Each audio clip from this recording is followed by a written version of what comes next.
Hey guys, this is Preeti. Welcome back to my channel. Guys, आज हम बात करने वाले हैं काफ़ी इंटरेस्टिंग और फेमस फिल्म के बारे में। इसका नाम है सिकैरियो। ये फिल्म 2015 में रिलीज हुई थी। This is American action crime thriller and this film is directed by Denis Villeneuve. इस फिल्म की IMDb रेटिंग है 7.6 आउट ऑफ 10। रॉटेन टोमेटोज में इसका स्कोर है 92% और मेटाक्रिटिक स्कोर है 82% और 89% गूगल यूजर ने इसे लाइक किया है। दोस्तों, मुझे पता है इस फिल्म के लिए अलग से इंट्रोडक्शन देने की कोई ज़रूरत ही नहीं है, लेकिन मैं बस इतना ही कहना चाहती हूँ कि ये फिल्म अलग ही लेवल का है। स्टार्टिंग से लेकर एंडिंग तक आपको एक सेकंड के लिए भी चैन से बैठने तो नहीं देगा। आप स्टार्टिंग को ही ले लो। हम एक स्वाट टीम को देखते हैं जो एरिजोना में एक सेफ हाउस में रेड करने जा रही है। उनके पास खबर है यहाँ पर कुछ लोगों को हॉस्टेजेस बनाकर रखा गया है। FBI एजेंट केट अपने पार्टनर रेज के साथ इस ऑपरेशन को लीड करने वाली है। वो लोग बिल्कुल अचानक से ही हल्ला बोल देते हैं। घर के अंदर मौजूद लोगों को अलर्ट होने का वक्त ही नहीं मिलता। कुछ लोगों को अरेस्ट किया जाता है, कुछ लोग शूट आउट में ही गुजर जाते हैं, लेकिन वहां पर कोई भी हॉस्टेजेस उन्हें नहीं मिलता। केट के पास कोई सबूत तो नहीं है, मगर उसे पता है ये घर Mexican Sonora cartel drug dealer Manuel Diaz का है। उसने ही कुछ लोगों को बंदी बनाकर इसी घर में रखा है, मगर यहाँ पर तो कोई नहीं है। अचानक से ही रेज की नजर पड़ती है एक दीवार की तरफ। गोली लगने की वजह से वहां पर एक होल बन गया था और उस होल के अंदर उसे एक आदमी का सर दिखता है, वो भी प्लास्टिक से कवर किया गया। इमीडिएटली उस दीवार को तोड़ दिया जाता है और अंदर उन्हें कई सारे और भी लाशें मिलती है। सभी की हालत बिल्कुल सेम है। सभी को बहुत बुरी तरह से टॉर्चर किया गया है। उसके बाद शायद जिंदा हालत में ही प्लास्टिक से माथे को रैप करके दीवार के अंदर डाल दिया गया है। इनमें से कुछ फीमेल्स भी हैं और इस तरीके से माना सिनोरा कार्टेल का ही सिग्नेचर मार्क है। दो इस बात को साबित करने के लिए कोई भी एविडेंस उनके पास नहीं है। उसी वक्त फॉरेंसिक टीम को बुलाया जाता है और इस घर के ऑलमोस्ट हर एक दीवार को तोड़कर उन्हें 42 डेड बॉडीज मिलती है। इस घर के बाहर एक स्टोर रूम जैसा कुछ था। कुछ ऑफिसर्स वहां पर जाते हैं चेक करने, तो उन्हें वहां पर एक हैच मिलता है और जैसे ही वो लोग उस दरवाजे को खोलने की कोशिश करते हैं, एक बहुत ही भयानक धमाका होता है। असल में ये एक बूबी ट्रैप था। फॉर्चुनेटली केट उस वक्त घर के अंदर थी। उसे फिजिकली ज्यादा चोट नहीं पहुंची थी, मगर mentally she was devastated. 2 officers की मौत हो चुकी थी और साथ ही साथ कई सारे जख्मी भी हुए थे। भले ही इसमें केट की कोई गलती नहीं थी, but still she was the leader. It was her responsibility to take care of them. Next day Kate को एक मीटिंग में बुलाया जाता है। उसे पता चलता है मैनुअल डियाज को पकड़ने के लिए CIA की तरफ से एक और ऑपरेशन ऑर्गेनाइज किया जा रहा है। तो अगर उसे अपने ऑफिसर्स की मौत का बदला लेना है तो वो इस मिशन में ज्वाइन कर सकती है। इस टीम को लीड करने वाले हैं मैट ग्रेवर। वो भी एक हाई रैंकिंग CIA ऑफिसर है, लेकिन ऐसी एक मीटिंग में उसका अपीयरेंस काफी वियर्ड है। उसने कैजुअल पहन रखा है और साथ में चप्पल। केट को थोड़ा सा अजीब तो लगता है। उसे इस इंसान की लीड्स फॉलो करनी है, बट उसे क्या, उसे तो सिर्फ काम से मतलब है। तो अगले दिन ही मैट के साथ केट अल्पासो के लिए रवाना हो जाती है एक प्राइवेट जेट में। यहाँ पर उसके साथ मुलाकात होती है एक मिस्टीरियस स्पेनिश स्पीकिंग मैन अलेहांड्रो की, जिसे ज्यादा बात करना पसंद नहीं है। वो केट को सिर्फ इतना ही कहता है कि तुम सिर्फ समय पर और अपने आसपास नजर रखना। बस यहाँ से ही शुरू होती है केट की एक ऐसी जर्नी जिसमें उसे खुद ही नहीं पता चल रहा था वो कहाँ जा रही है, क्या कर रही है और क्यों कर रही है। फ्लाइट से उतरकर वो लोग जा पहुंचते हैं एक काइंड ऑफ मिलिट्री बेस में, जहाँ पर कई सारे ऑफिसर्स को ब्रीफिंग दिया जा रहा था। अब ये लोग कौन है, यहाँ पर कौन से प्लान को लेकर डिस्कशन चल रहे हैं, केट को कुछ भी समझ नहीं आती और वो मैट को कुछ पूछ भी नहीं पाती क्योंकि वो बाकी लोगों के साथ बात करने में बिजी था।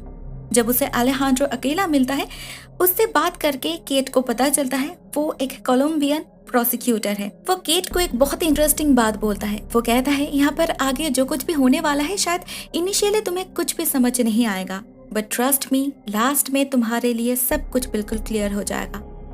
अल्पासो की इस बेस से वो लोग निकल पड़ते हैं मेक्सिको की तरफ, जिसके बारे में पहले से केट को कुछ भी इन्फॉर्म नहीं किया गया था। और वहां पर पहली बार केट देखती है जस्टिस कितनी वायलेंट हो सकती है। यहाँ पर कुछ लोगों को नंगा करके सबके सामने उल्टा लटका के म्यूटिलेट किया जा रहा था और यही शायद यहाँ की जस्टिस सिस्टम है। इस सफर में उनका साथ दे रही है delta force operators, US marshals और CIA पर्सनल्स, और वो लोग जा रहे हैं गियर्मो को पकड़ने। गियर्मो मैनुअल डियाज का भाई है और यहाँ पर वो ही सब कुछ ऑपरेट करता है। वो लोग काफी आसानी से गियर्मो को ढूंढकर अरेस्ट कर लेते हैं, उन्हें कोई नहीं रोकता। मगर उन्हें अल्पासो बेस में ही वार्न किया गया था, मेक्सिको में जाते वक्त उन पर कोई भी हमला नहीं होगा, मगर यूएस में लौटते वक्त उन पर हमला हो सकता है। गाड़ी में अलेहांड्रो भी यही कहता है केट से, अलर्ट रहना, अपनी सर्विस रिवॉल्वर रेडी रखना और पुलिस की गाड़ी पर नजर रखना।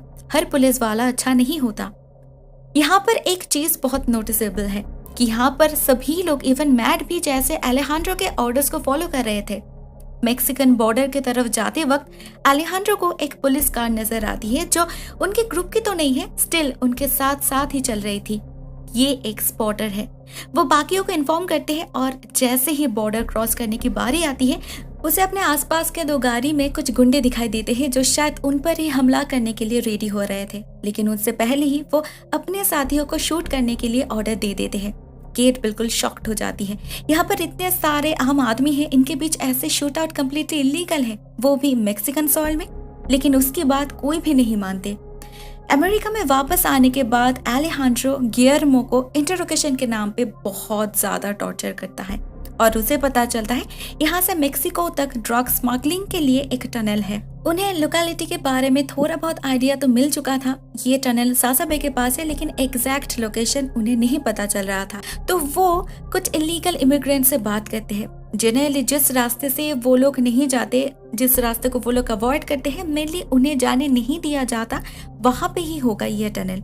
बहुत माइन्यूट डिस्कशन के बाद अलेहांड्रो को इस टनल के लोकेशन के बारे में पता चल जाता है कि ये टनल सासा बे के पास है।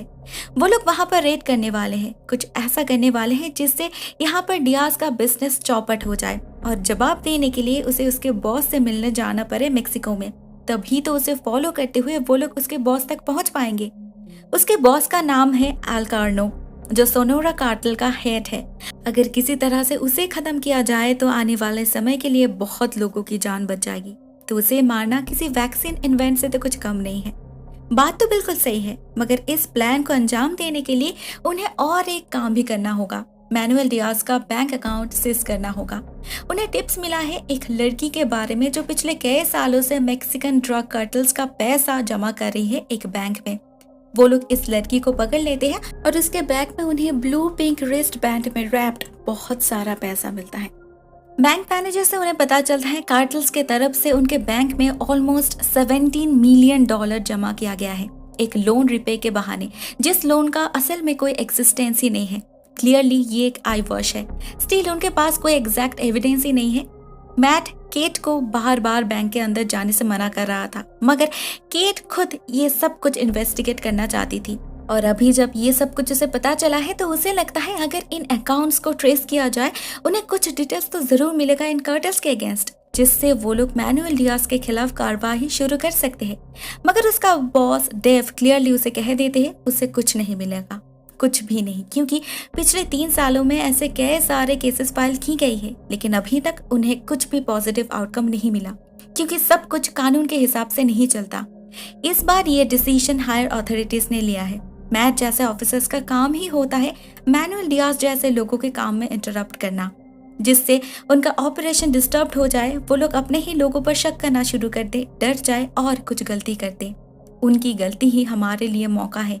जिन चीजों को सीधे तरीके से करना पॉसिबल ना हो, उनके लिए मैट का तरीका ही परफेक्ट है। इसमें डेव कुछ नहीं कर सकते। केट सब कुछ समझ रही थी, मगर फिर भी उसकी प्रिंसिपल्स, उसकी मॉरलिटीज, उसकी by the book point of view उसे सब कुछ मान लेने से रोक रहा था। तो रिफ्रेशमेंट के लिए वो रेक के साथ जाती है एक बार में। वहां पर उसके साथ मुलाकात होती है एक पुलिस ऑफिसर टेट की। बंदा काफी हैंडसम था और रेज कह रहा था इंसान भी अच्छा है, तो केट उसे अपने अपार्टमेंट में ले जाती है। इस सब के चक्कर में उसकी प्राइवेट लाइफ तो जैसे बर्बाद हो चुकी थी। तो जैसे ही उसे लगा शायद उसके लाइफ में कुछ स्पार्क वापस आ सकती है, ठीक उसी वक्त उसकी नजर पड़ती है टेट के चाबी के ऊपर, जिसके साथ एक रिस्ट बैंड भी था, ब्लू एंड पिंक वाला, ठीक वैसा ही जैसा उन्हें आज सुबह उन पैसों के साथ मिला था। केट समझ जाती है ये आदमी भी सोनारा कार्टेल से मिला हुआ है, तो वो उसे शूट करने की कोशिश करती है, मगर उसे संभालना उसके बस की बात नहीं थी। टेड उसे चोक करने लगता है। केट की जान बस निकलने ही वाली थी। ठीक उसी समय वहां पर आ जाते हैं अलेहांड्रो और वो टेड को गन पॉइंट पे लेकर केट को फ्री कर लेते हैं। टेड खुद तो एक मैनुअल डियाज का आदमी था ही, लेकिन उसके जैसे उसके डिपार्टमेंट में और भी कई सारे करप्टेड पुलिस ऑफिसर्स हैं, तो अभी उससे उनके बारे में पता चल जाएगा। लेकिन केट ये सब जानकर बहुत नाराज हो चुकी थी। इन लोगों ने उसे बेट बनाया, लेकिन मैट उसे समझाता है हमने नहीं, तुमने खुद ही अपने आप को बेट बना लिया है। असल में उसने पहले ही केट को बैंक के अंदर जाने से मना किया था, उसने ही नहीं सुना, तो उन लोगों की नजर में वो बहुत इजीली आ गई। मैट बिल्कुल ठीक कह रहा था। आज अगर एलेहांड्रो नहीं आते ठीक समय पर तो वो तो मर गई होती। तो वो एलेहांड्रो को थैंक यू कहती है, लेकिन जवाब में एलेहांड्रो कहता है केट को देखकर उसे किसी और की याद आती है, मगर किसकी यह हमें बाद में पता चलेगा। नेक्स्ट डे केट जब टीम में ज्वाइन करती है, वो देखती है ये लोग मैनुअल डियाज पर नजर रख रहे हैं। उनका प्लान बिल्कुल सक्सेसफुल रहा। उसे सच में मेक्सिको में वापस बुलाया गया, लेकिन उसे फॉलो ना करके मैट और एलेहांड्रो डिसाइड करते हैं वो लोग आज रात ही उन टनल्स पर रेड करेंगे। फिर से केट कंप्लीटली कंफ्यूज्ड हो चुकी थी। वो लोग मैनुअल को ट्रैक करके उसके बॉस तक पहुंचने वाले थे, राइट? ये तो अभी जा रहा है, तो वो लोग उसका पीछा ना करके टनल्स पर क्यों रेड करने जा रहे हैं? लेकिन उसे कोई भी जवाब नहीं मिलता। उल्टा उसे रेड के लिए रेडी होने के लिए कहा जाता है, और ये बिल्कुल क्लियरली उसे समझा दिया जाता है कि उनके लिए केट की इन्वॉल्वमेंट बिल्कुल अननेसेसरी है, मगर उसका प्रेजेंस मैंडेटरी है, क्योंकि किसी भी FBI एजेंट के सिवा CIA यहाँ पर मतलब अमेरिकन सॉइल में ऑपरेट नहीं कर सकती। मतलब केट को यहाँ पर उसके काबिलियत के लिए नहीं, सिर्फ शोकेसिंग के लिए रखा गया है। रेज केट को रोकने की बहुत कोशिश करता है, क्योंकि वो बिल्कुल श्योर हो चुका था इन लोगों का काम करने का तरीका उन लोगों से बिल्कुल डिफरेंट है। जहां वो लोग सब कुछ कानून के मुताबिक प्रॉपर लीगल प्रोसीड्यूर में करना चाहते हैं, इन लोगों के लिए कानून तो जैसे मजाक है। मगर केट डिसाइड करती है वो इस ऑपरेशन का ट्रू नेचर और असली मोटिव जान के रहेगी। रात के अंधेरे में वो लोग टनल में एंटर करते हैं। केट और रिच के लिए ऐसा एक्सपीरियंस बिल्कुल नया है। वो लोग टेंस्ड भी थे और एक्साइटेड भी। अंदर बहुत सारे म्यूल्स और स्मगलर्स को वो लोग खत्म कर देते हैं, लेकिन कुछ दूर जाने के बाद ही केट नोटिस करती है मैट बाकी टीम मेंबर्स के साथ एक अलग रूट में जा रहा है, जहां रेज भी उन्हें फॉलो करता है, लेकिन एलेहांड्रो दूसरी तरफ जा रहा है बिल्कुल अकेला। केट को शक होता है, वो उसे फॉलो करने लगती है, और ये रूट असल में मेक्सिकन साइड में एक स्टोर रूम तक जा रहा था। हम इसी स्टोर रूम में एक Mexican corrupted police officer Silvio को देखते हैं। पुलिस की गाड़ी में वो ड्रग्स डिलीवर कर रहा था। उन्हें टनल्स के अंदर से गोली की आवाज तो सुनाई दे रही थी, तो वो लोग जल्दी कर रहे थे, मगर फिर भी उनके भागने से पहले ही एलेहांड्रो वहां पर पहुंच जाता है। उसे फॉलो करते हुए केट भी वहां पर जा पहुंचती है, और तब वो देखती है एलेहांड्रो ने एक पुलिस ऑफिसर को ही गन पॉइंट पे ले लिया है। ये लीगल है। मेक्सिको में आके वो लोग एक मेक्सिकन ऑफिसर को हॉस्टेज बना नहीं सकते, कभी नहीं। वो एलेहांड्रो को वार्न करने की कोशिश करती है, मगर उल्टा एलेहांड्रो ही उसे शूट करके सिल्वियो को लेकर अपने मिशन पे निकल जाता है। केट वेस्ट पहनी थी, तो उसे गोली तो नहीं लगी, मगर उसे एक जोर का झटका जरूर लगा था। वो टनल से बाहर निकलती है। मैट और बाकी लोग तो बहुत पहले ही पहुंच चुके थे, तो गुस्से में केट डायरेक्टली मैट पे झपट पड़ती है। वो फ्रस्ट्रेटेड हो चुकी थी। जब भी उसे लग रहा था शायद अभी उसे सब कुछ पता चल चुकी है, ठीक उसी वक्त फिर से एक नई मिस्ट्री उसके सामने आ जा रही थी। अभी उसे जानना था, सब कुछ जानना था। तो मैट से उसे पता चलता है उनका मकसद हमेशा से ही अलारकॉन को खत्म करने का था। ऊपर से उन्हें ऑर्डर दिया गया था, उन्हें एट एनी कॉस्ट सिनोला कार्टेल का राज खत्म करना ही होगा, जिससे मेडलिन फिर से वापस आ सके। सिनोला से पहले मेडलिन नाम का एक कोलंबियन कार्टेल ड्रग डील करता था। तब गवर्नमेंट इन डीलिंग्स को कुछ हद तक कंट्रोल कर सकती थी। सब कुछ एक नियम के अनुसार होता था। इतना सारा खून, इतनी सिक्रेसी कुछ भी नहीं थी। और उसी मेडलिन कार्टेल का एक प्रोसिक्यूटर था एलेहांड्रो। जब सिनोला कार्टेल का राज शुरू हुआ, तब उन लोगों ने एलेहांड्रो की बीवी और बेटी का खून कर दिया। मतलब इस मिशन में एलेहांड्रो का भी पर्सनल मोटिव है, उसे बदला लेना है। हम टनल के उस पार एलेहांड्रो को भी देखते हैं। उसे इस तरफ से मैनुअल डियाज का लोकेशन इंस्ट्रक्ट किया जा रहा था, और वो उसी के मुताबिक सिल्वियो को ड्राइव करने के लिए कह रहा था। कुछ दूर जाने के बाद उन्हें डियाज की गाड़ी नजर आ जाती है। सिल्वियो से कहकर वो डियाज को गाड़ी से उतरने के लिए कहता है, और जैसे ही वो बाहर निकलता है, एलेहांड्रो डियाज के साथ साथ सिल्वियो को भी शूट कर देता है। सिल्वियो तो मर चुका था, लेकिन डियाज के पैर में गोली लगी थी, तो उसे कैप्टिव बना के एलेहांड्रो उसे उसके बॉस अल्कार्नो के घर ले जाने पे मजबूर कर देता है। हम अल्कार्नो के घर में पहुंच जाते हैं। उसका घर तो किसी महल जैसा दिख रहा था, लेकिन उसमें रहने वाला इंसान एक जल्लाद। एलेहांड्रो घर के अंदर पहुंचने से पहले ही डियाज को मार डालता है, और गेट के सामने ही जो 3 गार्ड्स थे उन्हें भी। इसके बाद वो धीरे धीरे घर में एंटर करता है। तब एल्कार्नो परिवार मतलब एल्कार्नो अपनी बीवी और 2 बेटी के साथ खाना खा रहा था। अलेहांड्रो को देखकर सभी लोग बहुत ज्यादा डर गए थे। वो एल्कार्नो के सिवा बाकी सभी लोगों को मार डालता है और एल्कार्नो को अपना खाना खत्म करने के लिए कहता है और उसके बाद वो उसे भी मार डालता है। हम केट को देखते हैं, वो काफी डिप्रेस्ड लग रही है क्योंकि उसे समझ नहीं आ रही थी जो कुछ भी हो रहा है वो सही है या गलत। उसका दिल कुछ कह रहा था और दिमाग कुछ और। इसी बीच अलेहांड्रो अचानक से उसे विजिट करता है। उसका एक काम तो अभी भी बाकी था।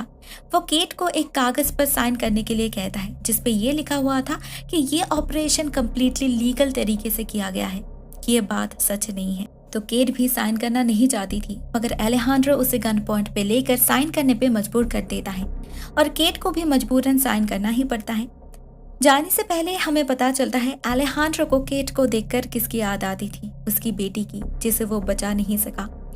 काम खत्म करने के बाद वो एक ही बात कहता है केट से, तुम किसी छोटे से शहर में शिफ्ट हो जाओ, ये जगह तुम्हारे लिए नहीं है। एक ऐसी जगह जाओ जहाँ अभी भी कानून नाम की कोई चीज एग्जिस्टेंस में नहीं है, क्योंकि यहाँ पर तुम जिंदा नहीं रह सकती। It's a land of wolf and you are not a wolf. हम अलेहांड्रो को वापस जाते हुए देखते हैं और जैसे ही केट को मौका मिलता है वो उसकी तरफ गन पॉइंट करती है, मगर वो उसे शूट नहीं कर सकी और अलेहांड्रो अपने काम पर लीगैलिटी का मोहर लगा के अपने दुनिया में वापस लौट जाता है।